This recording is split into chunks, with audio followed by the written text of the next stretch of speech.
Assalamualaikum warahmatullahi wabarakatuh. Selamat pagi, yang terhormat Ibu Eka Septiani selaku dosen pengampu topik khusus pemasaran. Perkenalkan, nama saya Dini Aryani dengan NIM 235091368. Di sini saya akan mempresentasikan hasil kerja saya yang berjudul Analisis Strategi Green Marketing yang dilakukan oleh Wish for Change dan merancang perbaikan strategi marketing. Baik, selanjutnya di sini ada beberapa yang akan kita bahas. Yang pertama itu ada profil atau brand perusahaan. Yang kedua itu ada analisis Green Value Proposition. Yang ketiga ada analisis Green Marketing Strategi berdasarkan 4P. Dan yang keempat, evaluasi kritis strategi Green Marketing. Dan yang terakhir itu ada rancangan Green Marketing Strategi. Baik, selanjutnya di sini ada profil perusahaan. Yang pertama, nama perusahaan yang kami analisis itu adalah Wash for Change, yaitu perusahaan Indonesia yang bergerak di bidang pengelolaan sampah berkelanjutan. Yang kedua, kategori bisnis yang dijalankan pada Wash for Change ini, yaitu Wash Change ini tuh dikategorikan sebagai bisnis yang bergerak di bidang wash management dan environmental service dengan menyediakan solusi pengelolaan sampah secara menyeluruh untuk individu, komunitas, perusahaan, hingga pemerintah. Nah, tujuannya itu adalah untuk mengurangi sampah yang berakhir di TPA dan mendukung ekonomi sirkular. Yang ketiga, produk utama atau layanan yang ditawarkan oleh Wash for Change. Nah, Wash for Change ini memiliki 4 layanan utama. Yang pertama itu ada konsultasi dan pendampingan untuk perusahaan, pemerintahan, dan komunitas dalam mengelola sampah. Nah, yang kedua ini ada penjemputan dan pengelolaan sampah secara bertanggung jawab. Yang ketiga itu ada daur ulang kemasan agar dapat dimanfaatkan kembali sebagai bahan baku. Yang keempat, ada layanan EPC yang membantu pembangunan dan pengembangan fasilitas pengelolaan sampah. Di sini ada target konsumen utama. Nah, target konsumen Wash for Change ini meliputi perusahaan dan pelaku bisnis, pemerintah, institusi pendidikan, dan organisasi, masyarakat atau rumah tangga, serta penyelenggara acara dan komunitas yang membutuhkan solusi pengelolaan sampah secara bertanggung jawab. Nah, yang kelima, di sini ada alasan mengapa Wash for Change ini layak dianalisis sebagai green marketing gitu ya. Nah, Wash for Change ini layak dianalisis sebagai contoh green marketing karena seluruh layanan dan aktivitas bisnisnya ini berfokus pada pengelolaan sampah yang berkelanjutan. Nah, selain menyediakan solusi pengelolaan sampah, perusahaan juga mengedukasi masyarakat, mendukung ekonomi sirkular, dan membantu mengurangi dampak lingkungan melalui berbagai layanan yang inovatif. Selanjutnya, di sini ada analisis Green Value Proposition. Yang pertama itu, masalah lingkungan apa sih yang ingin diselesaikan oleh brand atau perusahaan Waste for Change? Nah, jadi Waste for Change ini ingin menyelesaikan masalah tingginya timbulan sampah di TPA. Sehingga Waste for Change ini menerapkan zero waste to landfill agar sampah lebih banyak didaur ulang. Yang kedua, rendahnya pemilihan sampah dari sumber. Nah, sehingga Waste for Change ini menyediakan layanan sampah terpilah, drop box, dan konsultasi. Selanjutnya, pencemaran akibat sampah plastik. Nah, Waste for Change ini mendaur ulang plastik dan mengedukasi pengurangan plastik sekali pakai. Yang selanjutnya, masalah rendahnya kesadaran masyarakat, sehingga Waste for Change ini mengadakan edukasi, kampanye, dan pelatihan pengelolaan sampah. Dan yang terakhir itu, ada pengelolaan sampah event yang kurang berkelanjutan, sehingga Waste for Change ini menyediakan layanan pengelolaan sampah acara secara menyeluruh.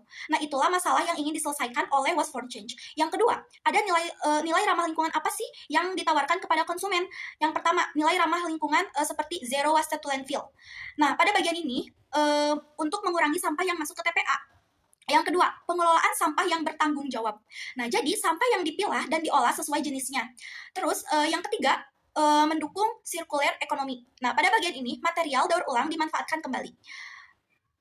Dan yang terakhir itu mengurangi pencemaran lingkungan. Jadi, Waste for Change ini mengurangi pencemaran tanah, sungai, dan juga laut. Yang ketiga, manfaat apa yang diterima konsumen dari sisi fungsional, emosional, sosial, dan lingkungan? Nah, manfaat yang diterima konsumen ini dari sisi fungsionalnya yaitu layanan pengelolaan sampah yang praktis dan lengkap. Pada emosionalnya, konsumen merasa bangga dan tenang karena ikut menjaga lingkungan. Pada bagian sosial, meningkatkan citra peduli lingkungan dan mendukung CSR. Pada bagian lingkungan, mengurangi sampah ke TPA, meningkatkan daur ulang, dan mengurangi pencemaran. Nah, selanjutnya ada apa sih bukti bahwa Waste for Change ini benar-benar memiliki nilai keberlanjutan? Buktinya itu, Waste for Change menerapkan Zero Waste to Landfill. Yang kedua, mendukung circular economy, menyediakan edukasi dan layanan pengelolaan sampah, memberikan laporan pengelolaan sampah secara transparan, lalu berkolaborasi dengan berbagai pihak dalam pengelolaan sampah. Dan yang terakhir, apakah green value promotion yang ditawarkan Waste for Change ini sudah jelas, menarik, dan berbeda dari pesaing? Nah, green value promotion yang ditawarkan Waste for Change ini sudah jelas karena berfokus pada pengelolaan sampah berkelanjutan, sudah menarik karena memberikan manfaat bagi konsumen sekaligus lingkungan, sudah berbeda dari yang lain karena menawarkan layanan terintegrasi dari edukasi, konsultasi, pengelolaan sampah, hingga pelaporan hasil. Nah, selanjutnya di sini ada analisis green marketing strategi berdasarkan 4P. Yang pertama ada green product. Apakah produk menggunakan bahan ramah lingkungan? Waste for Change tidak menjual produk fisik, tetapi menyediakan layanan pengelolaan sampah yang memanfaatkan material daur ulang melalui konsep circular economy dan zero waste to landfill. Yang kedua, apakah produk memiliki desain yang mendukung keberlanjutan? Ya, layanan Waste for Change ini dirancang untuk mendukung keberlanjutan melalui sistem pemilihan, daur ulang, pengoplosan, serta edukasi dan pelaporan pengelolaan sampah. Yang ketiga, apakah produk tahan lama, dapat digunakan ulang, dapat didaur ulang, atau mengurangi limbah? Nah, karena Waste for Change ini merupakan perusahaan penyedia jasa pengelolaan sampah, bukan perusahaan yang menghasilkan produk fisik, maka dari itu Waste for Change ini membantu mengurangi limbah dengan memilih menggunakan kembali material yang masih layak, mendaur ulang sampah yang bernilai, serta mengelola sampah organik menjadi kompos. Yang keempat, apakah kemasan produk ramah lingkungan? Nah, karena Waste for Change ini tidak menjual produk fisik, maka Waste for Change tidak memiliki kemasan produk yang dapat dianalisis secara langsung. Namun, perusahaan mendorong penggunaan kemasan ramah lingkungan dan pengelolaan kemasan bekas melalui daur ulang. Yang kelima, apakah terdapat sertifikasi label atau klaim lingkungan yang dapat dipercaya? Nah, Waste for Change ini memiliki klaim lingkungan yang dapat dipercaya melalui penerapan konsep Zero Waste to Landfill dan Circular Economy yang didukung oleh praktik pengelolaan sampah dan pelaporan hasil meskipun belum terdapat informasi mengenai ekolabel resmi. Yang keenam, apakah produk benar-benar memberikan manfaat lingkungan atau hanya menggunakan klaim hijau sebagai promosi? Nah, produk layanan Waste for Change ini benar-benar memberikan manfaat lingkungan, bukan sekedar menggunakan klaim hijau sebagai promosi manfaat lingkungan yang nyata melalui pemilihan daur ulang, pengoplosan, dan edukasi, sehingga bukan sekedar klaim hijau atau greenwashing. Nah, selanjutnya di sini ada green price. Yang pertama, apakah harga produk sesuai dengan nilai lingkungan yang ditawarkan? Harga layanan Waste for Change sebanding dengan nilai lingkungan yang ditawarkan karena konsumen tidak hanya memperoleh layanan pengelolaan sampah, tetapi juga berkontribusi pada zero waste to landfill dan circular economy. Apakah konsumen dapat memahami alasan harga produk tersebut? Harga mencangkup proses pemilihan, daur ulang, pengomposan, edukasi, dan pelaporan, sehingga konsumen memahami bahwa biaya yang dibayar mencerminkan layanan yang berkelanjutan.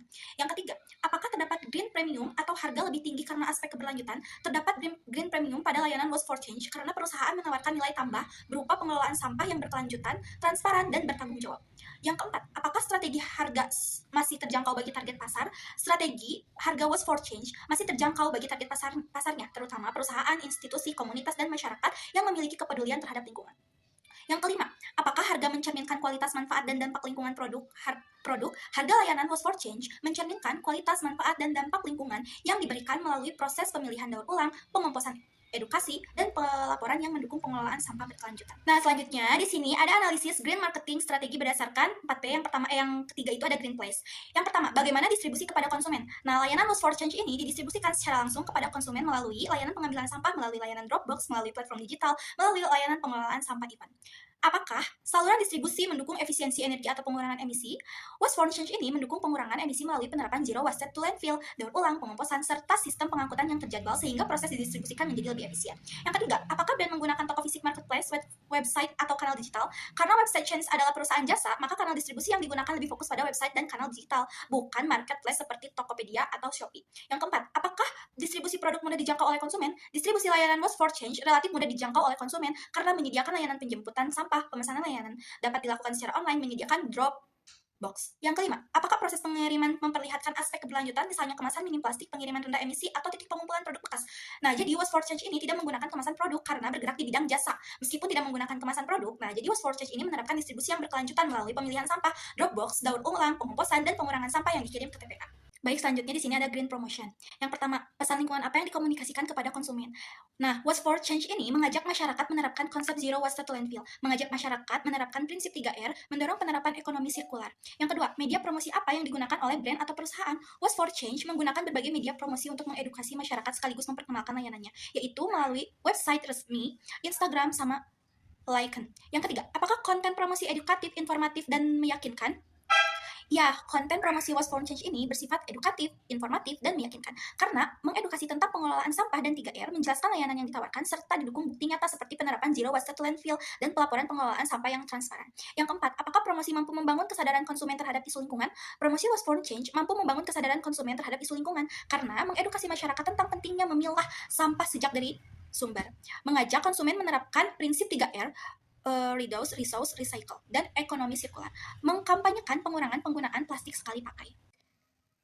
Lanjutan yang kelima, apakah terdapat risiko greenwashing dalam komunikasi pemasaran brand atau perusahaan? Nah, jadi risiko greenwashing pada Waste for Change ini relatif rendah karena satu, menyampaikan bukti nyata melalui penerapan konsep zero waste to landfill, bukan hanya klaim ramah lingkungan. Yang kedua, memberikan laporan waste report kepada pelanggan mengenai hasil pengelolaan sampah sehingga prosesnya lebih transparan. Yang ketiga, menjelaskan proses pengelolaan sampah secara terbuka mulai dari pemilihan, daur ulang, pengoplosan hingga residu yang dikirim ke TPA.